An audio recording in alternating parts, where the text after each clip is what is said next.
Don't join the army. There's absolutely no benefits at all. It's a load of crap. Now, I'm only joking. Welcome to today's video. We are going to be discussing what benefits there are to joining the army, to joining the British military. Before we get into that, if you could like, share and subscribe, I would hugely appreciate it. And you can check out some of our coffee blends and our merch over at combatreadyhq.co.uk. Getting into today's video then, there's a lot of people out there telling you not to join the army. Why would you join the military? You don't want to serve our government. You don't want to serve our country. What do they do for us? And I do get their gripes. I do get their frustrations. But there are also some brilliant benefits to joining the British military, to joining the British army. And it's not always just about the government. Maybe it's just something you've always wanted to do. You're an active person, you want to go overseas, maybe it's tradition within your family, maybe you've got no other choice. Maybe you've literally left school or you've lost your job, you're about to lose your home, and this is your only option. And with that comes some great benefits. Also some negatives, which I will cover in another video. But starting off with number one is healthcare. Dental and medical. When you join the army, you will get posted to a location. That could be in the UK, maybe overseas, but not as often now. But wherever you get posted to, there will be a medical centre and there will be a dental centre. And it's free. So you will have military doctors and civilian doctors there. You've got the nurses and you've got the medical staff as well. And you basically just book an appointment as you normally would. You go and see the doctor. Any issues, they may prescribe some medication, which is free. You don't have to pay for your medication. You will also possibly get sent to hospital, and normally being in the military, they push you through faster. So if you do need an operation, you most probably will get faster if you went through the NHS as a civilian. Next one, which is big, dental. Dental is free. So if you have messed up teeth or you have any issues with your teeth, you'll have a dental nurse at the location. You have a hygienist and they will be able to help sort your teeth because you need to be medically fit to do your job in the military. Benefit number two, cheap accommodation, whether that's living in the block or whether that's living in military housing as a married couple, or now even in a long-term relationship, you will get subsidised housing. So living in the block, it's going to cost you around 70 to 80, maybe £85 a month now, with the way inflation has gone. That's pretty much on most barracks, a room to yourself, ensuite with a bath, toilet and shower. Some come with beds, double beds, some come with small doubles, some come with singles. But that's it. £85 for all your accommodation for your room.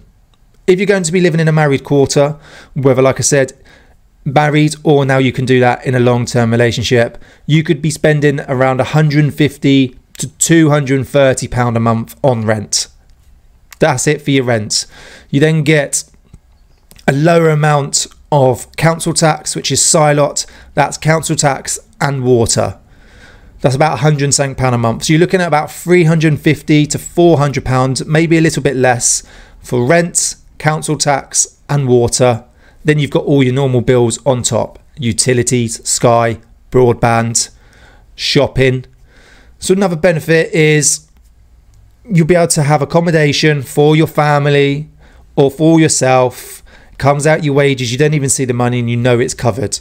Benefit number three, you get paid to travel around the world, whether that's on exercises, whether that's on ops, whether that's on adventure training. I have to say the British Army at the minute is travelling quite a bit. Not so much on sort of fighting ops, but they are going to America a lot, Jordan, Oman, Kenya, Estonia. There's loads of places. I know people that have gone out to Australia, New Zealand, all around Africa. You're constantly going to Germany, France, Sweden, Poland. It's all paid for. You get paid to go. When you go, all your food's included, your accommodation's included. So you get paid to travel. So if you like to constantly be on the move, you like to go overseas and experience different cultures and other countries, then maybe the army is for you. Benefit number 4, you get paid to keep fit. Physical training. You just got to turn up in the morning and you basically get a free personal trainer. The PTI turns up and he does the training for you. You just listen to what he says, you conduct the session, and then you go back to your room or your house and get showered and go into work. You get paid to keep fit. Everyone else has to go to the gym in their own time, before work, during lunch, after time. You go at 8, half 8 in the morning, and it eats into 2 hours of your work day. So you get paid to keep fit. You get a free personal trainer pretty much who writes all the programs for you, comes along and tells you what to do. The next benefit then is the opportunity to do adventure training and sports. And when I say sports, I mean pretty much every sport you can think of. I swear there's a team in the military, the British Army, for you to do that. And you even get to do it on a Wednesday afternoon during working hours, once again when civvies are having to do their hobbies and sports when they finish work or before they go to work.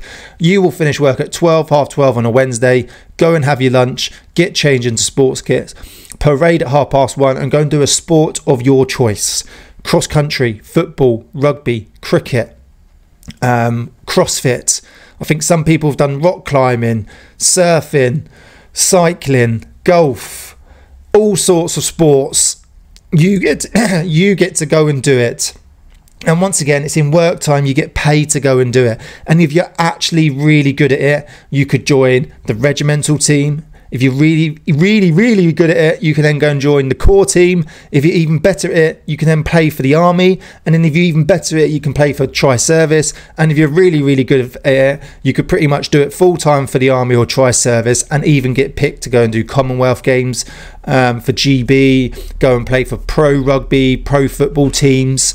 And you basically less work in the military to go and do your sport. I know one guy was on the British Army boxing team for about 7 to 8 years. We never saw him. He did about 2 years in regiment and then just boxed for the rest of his career. And he got paid to do it. Adventure training, go around the world sailing, go parachuting. I think I've done over 28 civilian jumps, parachute jumps, static line and free fall, all paid for by the army. You could get down to Cornwall for a week and just go and do rock climbing, coastal steering, surfing. There's all sorts you can do adventure training. If you want to do it, go and speak to your line managers, your chain of command, and they'll most probably make it happen. Sailing is a big one, parachuting's a big one, rock climbing. If you go away on an overseas exercise like Kenya, Oman, the last sort of week, you're going to do adventure training as well. Once again, all paid for by the military. It could be hill walking, hiking, caving. Just a nice week, chilled, doing adventure training. Next benefit is guaranteed pay. You're going to get paid every month.